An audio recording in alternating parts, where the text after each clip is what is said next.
Did you know that even a small personal loan, a credit card payment from a family member, or a cash app transfer could make the Social Security Administration flag your account? Many people receiving SSI think it's not income, it's just a loan. But that's not how SSA's new monitoring systems work. They don't read your intentions, they read your deposits. With automated programs like the Access to Financial Institutions system, every dollar that enters your bank can be reviewed, and unexplained transactions can look like income. In this video, we'll uncover the truth about how SSA actually treats loans, debts, and repayments, and how one wrong assumption could cause an overpayment or suspension. By the end of this video, you'll know exactly when a loan is safe, when it becomes a resource, and when help from friends or family turns into countable income. You'll also learn how to document your situation so SSA sees it clearly. Real people across America are being flagged for innocent mistakes, so stay with me until the end, because what you hear today can protect your benefits tomorrow. Before we begin, please like this video, subscribe to Social Security Post, and let me know your city and state in the comments. If you have a question about your own situation, maybe a friend helped with rent, or you used a credit card for groceries, drop it below. I read and reply personally, and I may feature your question in an upcoming video.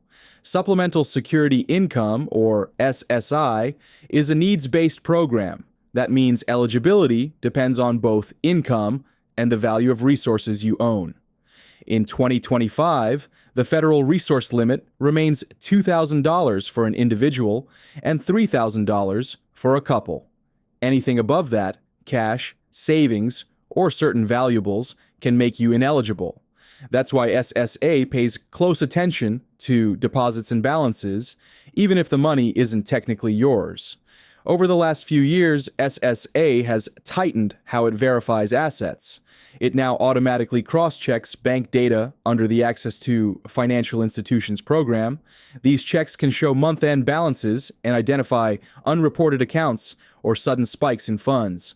So when you borrow $1,500 to fix your car, and that money sits in your account past the first of the next month, the system may flag it, even though you plan to repay it. Here's a real-world case. A Texas man borrowed $2,000 from his cousin for emergency dental work. He used half immediately, but left the rest in his checking account. SSA reviewed his bank records, saw a balance above the $2,000 cap, and temporarily suspended his SSI. It took months of appeals and proof of a written loan agreement before his payments resumed. This example shows that what matters isn't just why you got the money, but when and how long it stays in your account. SSA's modern fraud prevention and verification system doesn't rely on random audits anymore. It relies on automation. Through programs like AFI and new electronic verification initiatives, the agency can pull information directly from banks in near real time. It looks for recurring deposits, consistent third-party transfers, or unusual balances at the start of the month. You don't have to report a problem for SSA to notice one. The system itself alerts field offices automatically. Let's say you receive regular cash app transfers from a friend labeled loan. To the human eye, that might look harmless, but an automated crawler only sees repeated deposits coming from the same sender. It flags them as potential unreported income, prompting an SSA worker to review your case. The same applies to PayPal or Venmo payments, even if you're simply rotating funds or getting reimbursed for expenses. Since 2023, more than 500,000 SSI accounts have been checked electronically each month. Many recipients are shocked to learn SSA can view balances from as many as 40,000 financial institutions nationwide. It's not about spying, it's about enforcing program integrity. But this level of access means even innocent mistakes, like leaving borrowed money untouched for too long, can raise questions that take months to clear up. For SSA, not every loan is truly a loan. The agency follows what's called the bona fide loan rule. To qualify, there must be an enforceable obligation to repay, made in good faith, and established before the money changes hands. It doesn't have to be notarized or written by a lawyer, but it must exist under state law. In many states, a simple written note or even an oral agreement can count if it's provable. SSA provides two forms, SSA 2854 and SSA 2855, to document informal loans between individuals. The lender states the amount, the date, and the repayment expectation.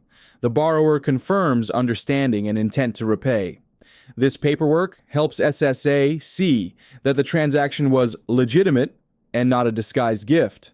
Without these forms or equivalent proof, SSA may classify that deposit as unearned income, which can reduce your monthly payment dollar for dollar. Here's a quick example. A woman in Ohio borrowed $800 from her best friend for car repairs. They both filled out short statements showing repayment terms. When SSA later questioned the deposit, she submitted those forms and avoided an overpayment. Her friend's brother, who made a similar loan without documentation, wasn't so lucky. SSA treated his deposit as income and cut his SSI by $400 that month. Documentation makes the difference. The good news, if you're the one borrowing, a bona fide loan is not income during the month you receive it. SSA recognizes that borrowed funds don't increase your net worth because you're obligated to repay them. But here's the trap. Whatever part of that loan remains in your account when the next month starts becomes a resource. If that pushes you above the $2,000 limit, your SSI can be suspended until you spend it down. Imagine you borrow $1,200 on October 20th to cover emergency repairs but only use $700 before November 1st. The remaining $500 counts towards your resource limit on that date. If you already had $1,600 in the bank, you're now $100 over and risk a payment halt. Even though it was borrowed money, SSA doesn't care where it came from, only that it exists as cash you can access. The safe strategy is to spend or convert borrowed money on allowable necessities before the first of the next month. Things like rent, utilities, medical bills, or replacing household essentials. Keep receipts and records. This doesn't mean wasting money. It means aligning timing so your balance stays compliant. SSI rules are strict but predictable once you understand the monthly cycle. Now let's flip the situation. If you previously lent money to someone and they're repaying you, that repayment is not income. It's simply converting one asset, the note or IOU, back into another, cash. SSA calls this a resource conversion. The only time repayment becomes countable income is if you earn interest on the loan, because that's new money, not just returning what you already owned. For example, say you lent your cousin $1,000 earlier in the year, and he sends you $200 per month until it's paid off. SSA will not reduce your SSI for those payments, provided you have proof that it was repayment. Labeling is key. Have him write repayment in the memo line, or include it in a brief note. If he instead sends random payments without explanation, SSA may assume they're gifts or support. Many beneficiaries forget that their original loan itself was a resource while outstanding. If the borrower's debt to you is worth $1,000, SSA counts that as part of your total resources. Once they repay you, you still hold the same $1,000, just in cash form. The good news is there's no income penalty. The bad news is it can still push you over the $2,000 limit if you're not tracking carefully. Using credit cards, store financing, or buy now, pay later apps like Affirm or Klarna doesn't count as income because you're simply borrowing money. However, how those debts are paid can change everything. If someone else, say a friend or relative, pays off your credit card balance, SSA looks at what the payment covered. If it paid for food or shelter, That's considered in-kind support and maintenance, ISM, and can reduce your SSI under the presumed maximum value, PMV rule. In 2025, the PMV reduction is roughly $334 per month. That means SSA can lower your SSI by up to that amount if they decide someone else's help reduced your living expenses. Suppose your sister covers your $300 grocery bill by paying your card. SSA sees that as outside support, not a loan, unless you can prove you'll repay her. It's not about intent, it's about written proof. Even electronic payment services trackable by receipts can trigger questions. The safest path is to clearly document whether these payments are loans or gifts. If a family member truly expects repayment, create a short statement showing the date, amount, and purpose. Clarity today prevents months of confusion later. When someone helps with rent or food, SSI rules treat that as support, not generosity. If your landlord receives money directly from your relative, SSA views it as if you received cash assistance for shelter. That's why even well-meaning family help can reduce your payment by the PMV amount. It's not personal, it's policy. However, not every payment counts. If a friend pays your medical bill, phone bill, or car repair, those are not considered food or shelter expenses, and therefore don't reduce SSI. SSA only counts support that affects your basic living needs. The confusion happens when help mixes categories, like paying a combined rent and utilities bill. Without clear receipts, SSA assumes the worst case. The best approach is to formalize help as a loan before any payment occurs. For instance, if your brother plans to cover next month's rent, have him sign a simple note stating it's a loan you'll repay. Even a text message can help demonstrate intent. Many people lose benefits not because they got help, but because they couldn't prove it was a loan at the time the money changed hands. SSA examines the intent at the time of transfer. If you receive money first and only later decide to call it a loan, that's not a bona fide loan. It's a gift. When SSA's automated bank review spots that deposit, you'll need solid evidence to rebut the income presumption, and retroactive paperwork rarely works. Remember, the agreement must exist before you receive the money. Another pitfall is loan forgiveness. If your friend says, "Forget about paying me back," SSA reevaluates the situation. The moment the loan is forgiven, it becomes a gift, which can count as unearned income for SSI in that month.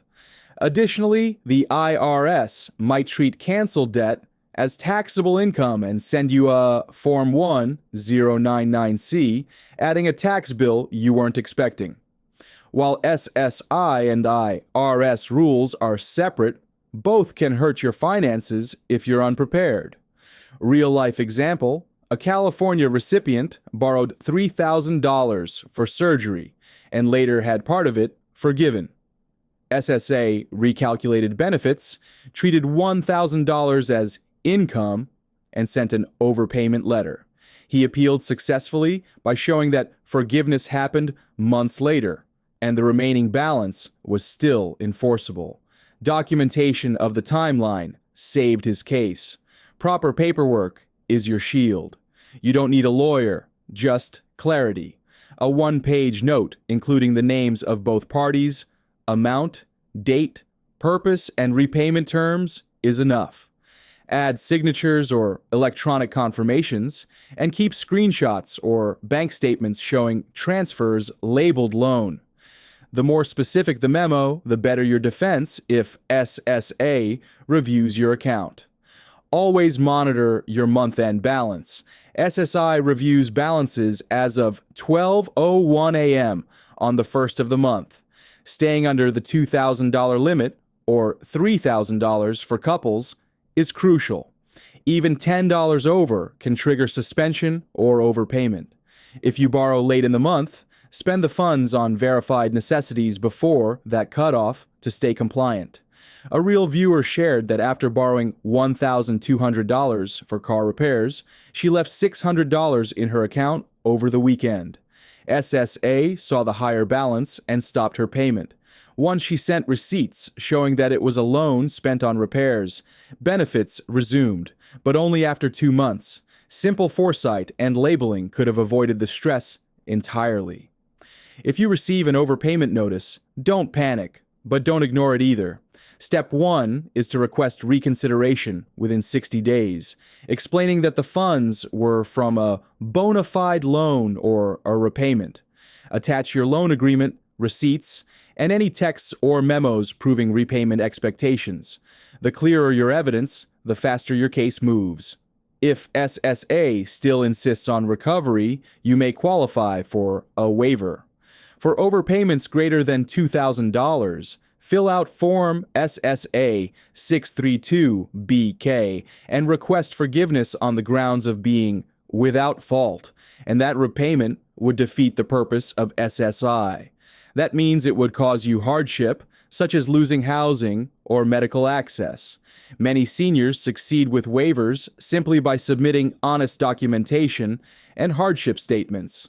An example from Florida: a woman's friend covered her rent for 3 months during illness.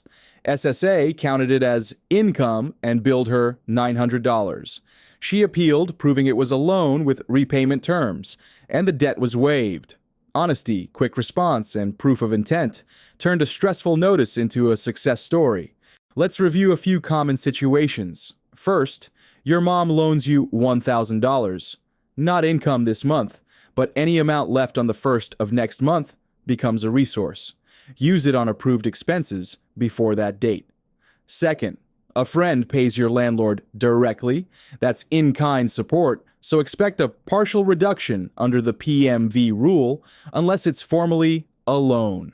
Third, Cash App or Venmo transfers labeled loan from Jake are fine if documented and repaid, but repeated monthly transfers can still trigger review. Fourth, your sister pays off your credit card after you charge groceries. Because food is a basic need, SSA counts that as ISM, unless you prove repayment. Fifth, your neighbor repays a $300 loan you gave him. The principal is not income, but any extra interest is. Each scenario shows how details decide outcomes. The same $300 can be harmless or harmful, depending on labeling and timing. These aren't theoretical examples. They're real patterns seen in SSA audits and appeals.